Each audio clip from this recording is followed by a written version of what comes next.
இலங்கை வடக்கு மடாலே மாவட்டத்தில் அமைந்துள்ள ஒரு பழங்கால பாறை கோட்டையாகும்.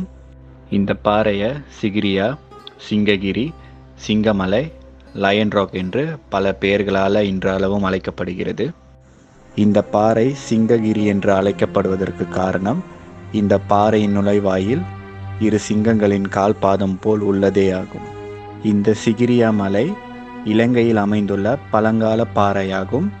இதனை ராவணனின் அரண்மனை என்றும் தொடர்பு படுத்தி கூறுவர். இந்த சிகிரியா மலை காசியபா எனும் ராஜாவால் கட்டப்பட்டதாகும்.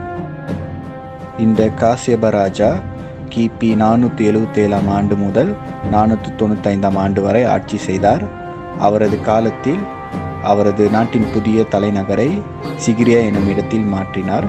இதற்கு முன் அந்நாட்டு தலைநகரம் அனுராதபுரமாக இருந்தது. தனது ஆட்சியின் பாதுகாப்பின் பொருட்டு